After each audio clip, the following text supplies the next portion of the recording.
It's Blu-Teeful #1. This will be my downfall.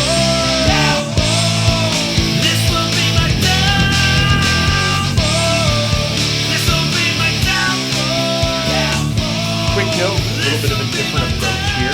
This is going to be a secondary bit of videos. I've been looking for a way to get into some of my fave classics, underground, forgotten gems out there over the years that I've crossed paths with. And I thought chatting a little on physical media would be a good way to bring that up. I'm going to break this up into a few segments. So should have it time stamped there, but essentially going to go into a little bit of why I think physical media matters, at least to start this first video. I don't think I'll bring it up too much of the following Blu-Teeful videos.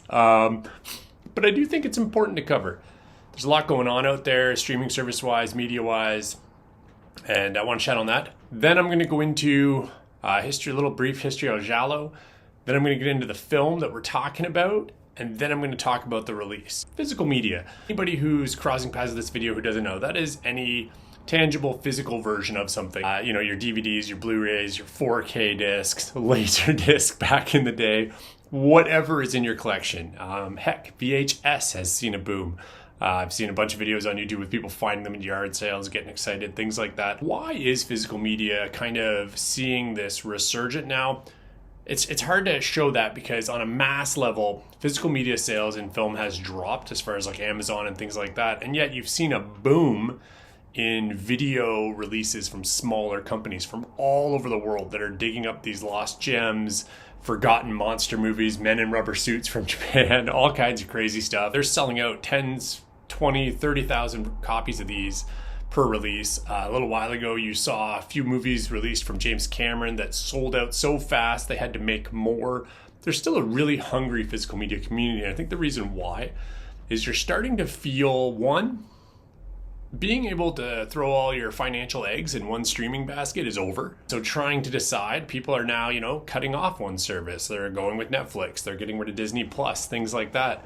The second thing that you're starting to see happen is that companies, as servers and as their libraries grow and shrink and they need space, whatever the situation, a lot of things are being pulled off streaming service, things that don't have physical releases and may never. A good example of that lately was Willow, the TV series on Disney Plus, which, granted, not good. Still, if you're a Willow fan, hardcore, you might have found some joy to be had in it, might have wanted to revisit it after watching the original movie. It's gone. As far as I know, it's never going to get a release. Imagine if you're a hardcore Willow fan, you signed up to Disney Plus, pumped for the new series, you love it, you're looking forward to revisiting it and it's just gone. Sony PlayStation had a whole thing where their customers over the years had bought digital versions of movies through their service. They lost the rights to those films. Those customers did not get their money back. It was just gone. Because digital is digital. And those user agreements that have 18,000 pages have a really fancy way of saying you don't own this. So every time you buy a movie for your iTunes or your Apple, every time you buy a movie through Prime Video, there's a chance that that's just going to disappear at some point. And I think that feeling has driven people into the physical media space. Music being a prime example of that as well, with vinyl sales, records, whatever you want to call them. Sorry, I got a lot of record collecting friends out there. I can't remember which is the right one. Vinyl record, the wax thing that plays music. You're seeing some of these big artists release and they're just flying off the shelf. So I do think it's important. I think for the collectors out there, everybody's got something. Whether you collect vintage clothing, you work on your car stereo, you're somebody that just wants to constantly improve their house, tweak cupboards, countertops. Everybody's into something. And collectors, it's no different, right? We have our thing that we collect and we enjoy the heck out of it. Mine happens to be film. So, for the first episode of Blu-Teeful, what got me off my butt and back in front of the camera? Well, not forgotten, but long ago film called The Case of the Bloody Iris. This is the first release from a company recently formed called Celluloid Dreams. I have had some dealings with them through social media and emails. Pretty evident right off the bat that they love film, especially the Italian genre. Moving into that, so giallo is a term, my understanding, and look, I do know, I think, a little bit more than the average YouTuber when it comes to giallo. I mean, I mean, and I'm not going to take the time to show all the movies I own from that genre. Am I an expert? By no means. But do I have a little bit more knowledge in the genre than some of the YouTubers out there in the space? Yes. Yes, I do. Jokes. Jokes to everybody. T-swizzle emojis to all. Eventually, I'm going to scrub these, I swear. Probably not. Giallo, Italian films, horror, creature features, all of this. It started early, but it really blew up in the late 60s, 70s. Auteurs like Mario Bava, Lucio Fulci, the man himself, Dario Argento, great book, by the way, brought the film industry in Italy to an entirely new level. Basically, anything that blew up in North America, they were all over. You can see knockoffs of everything from Jaws to Star Wars. Anything they could crank out there and put a fun poster on it and a fun title and know it would make some money. And the slasher genre really started taking off in Europe, in the UK, States. So they started cranking them out as well. Originally based on kind of these detective mystery murder novels that had yellow colors, hence giallo. Grew into its own thing. Killers with the all black mask, gloves, stalking a bunch of incredibly beautifully clad humans all through the streets of beautiful countrysides in Italy. I mean, it's just a great genre. If you love horror, if you love slasher, if you love vintage Italian film, then what we're about to talk about is for you. If you don't, but you want to dip your toe into something a little different, let's talk Case of the Bloody Iris. This particular film has a plot, kind of.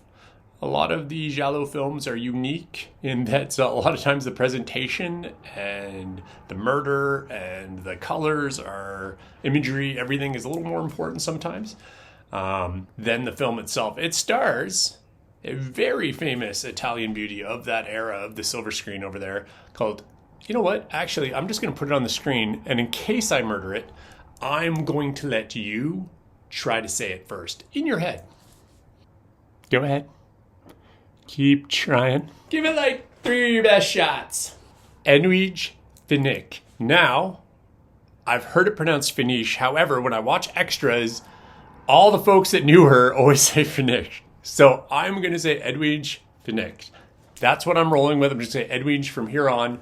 Anybody in the comments, the 11.5 that I may at some point get, if you want to correct me, I might notice you. She was one of the movie stars. She's in a ton of giallo, a ton of comedies. Just a true beauty of that era. And still, honestly, to this day, you watch interviews with her, just a lovely, charismatic woman and actress. And I don't think she gets enough credit for being a pretty good actress, too. A lot of folks, even in the extras, are talking about, oh, well, she was just so beautiful. It's like, she was actually pretty good in her own way. I mean, she had to do a whole lot of screaming and flailing and terror at all times. And if you listen to her talk, she doesn't seem like somebody that's like in a state of terror at all times in the real world. The film, though, is essentially her being stalked, possibly by a cult, possibly by other people. It's giallo. There's 18 people who could or couldn't do it. The mystery neighbors, the attractive guy that built the building, but he sometimes looks at the camera strangely like this.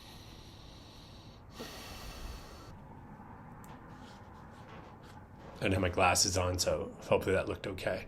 There's some really fun kills in here. It's not full out horror like some of the entries in the genre, but the music is great. And you know what? I mentioned it a little bit earlier about the beautifully clad humans.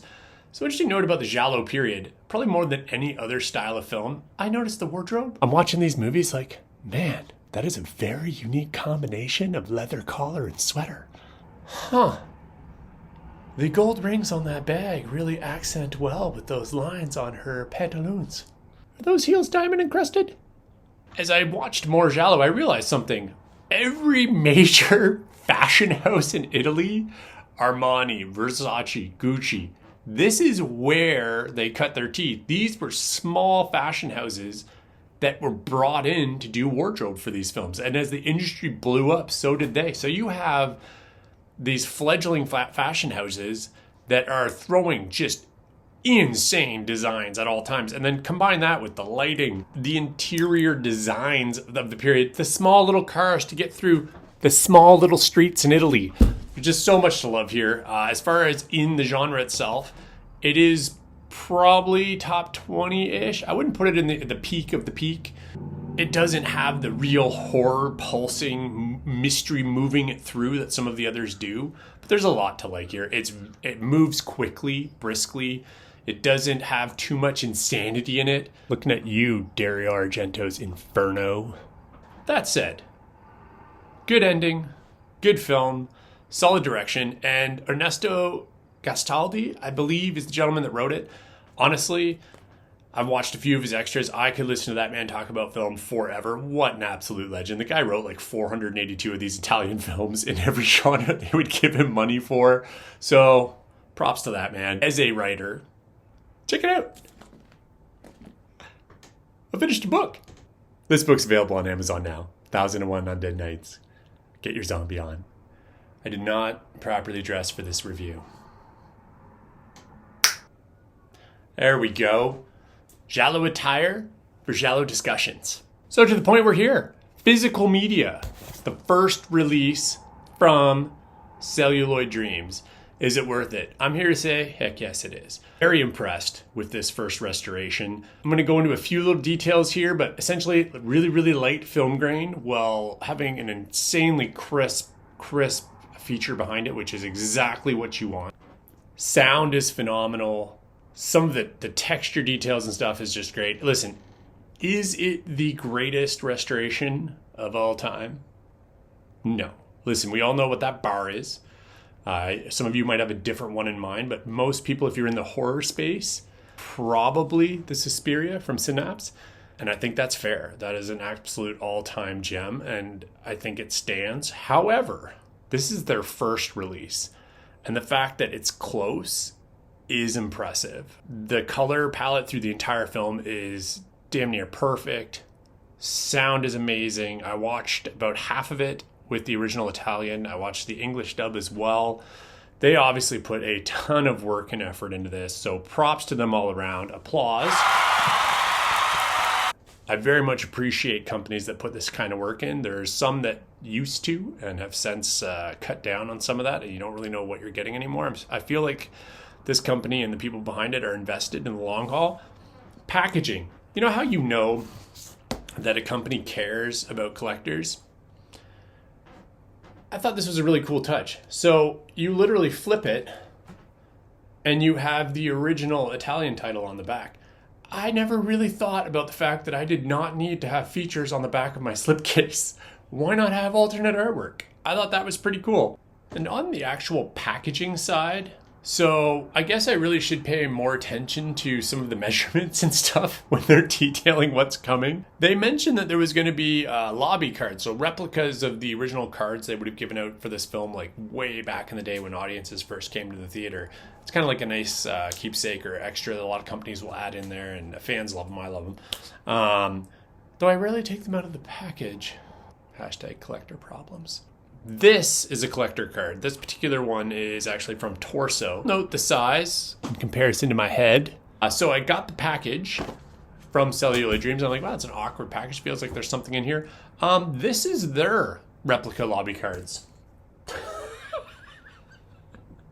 I mean, I guess I really should have noticed. It literally made me chuckle. I mean, I don't even know what I'm going to do with these. I might maybe frame them and put them up somewhere. They're pretty cool, but like I've never seen, usually there's a box or something in the lobby. These guys were just like, screw it, release one. We don't care if they fit in a damn box. Shove them in the envelope. Go big or go home. If we're rating the quality of the film on the size of their lobby cards, everyone else, to shame. You know, those collectors don't like no small lobby card dealer. What? Was that a dick joke? You know, you can tell a lot by the company, by the size of their lobby card. Inside, same deal. We've got another beautiful set of artwork here, fully reversible to the original Italian title. And kind of on a personal note, I was beyond excited for this. I've been waiting a very, very long time for this film to come out, and they announced their second one. I'm starting to think they're following me, which if they are, oh, please continue. Black Belly of the Tarantula. Cannot wait for this. It's going to be their next release. Just get hyped. Absolutely one of my top 5 Giallo all time, which, I mean, argue about all you want. Everybody's got their own taste, but this is a really interesting police procedural almost Giallo with a really unique husband-wife dynamic. Anyway, I'll wait for that one to drop. Special features, also really good. The aforementioned Gastaldi talking about, and I hope I'm pronouncing that right. I just don't want to sit here and Google it, but I'm pretty sure that's it. Talking about the film and his time in the industry. The director of the film has a very small interview. I wish we'd gotten some more of him. I'm not sure why that part was so small. Maybe they were just like, this other guy's way more entertaining. Valid. George Hilton, the star of the film. I've watched a few George Hilton interviews, and I don't know if it's just me, but he often brings up the fact that he spent a lot of time on screen naked with Edwidge, which I understand. And he also brings up how at the height of his fame, people wouldn't ask him about being famous or his money. They would just congratulate him on being able to hook up with Edwidge. Also, Luciano Martino may have stolen women from him like multiple times. I don't know. But worth the watch. You tell me. That's the vibe I'm getting. Absolutely top shelf film. One of the best restorations I've seen in the last couple of years. Definitely for Italian films. Like I said, the Synapse releases are right there, for sure. I think everybody knows that. But this is there. This is right there. I cannot wait for the next one. Really excited for the company. They've been very gracious and supportive of their community online. It's actually a really healthy space right now on their social media. And I think that's a good sign that they're connecting with their fan base well. Keep doing what you are doing, Cellular Dreams. I hope this is a smash success for you. I think I was the 482nd order or something like that. So I got in there pretty early. Not quite right at the front, but pretty early. Looking forward to future interactions with you and seeing everything you drop. Now we just need The Killer Must Kill Again. Body count. Yes, the ultimate camp slasher. Please do body count. Pressure's on. I'm blanking. I can't even think. Okay, you know what? To the 4 comments, please fill out your options for future Giallo releases that have not had a release yet. That's all I got. Those are the big ones for me. Black Belly of the Tarantula is already on the way. Killer Must Kill Again. That is just one of the most interesting villains ever. And 3, Body Count is the camp slasher you've always wanted. By Rogerio Didato? Oh man, I should write this crap down, right? Anyway, thanks for watching the first episode of Blue.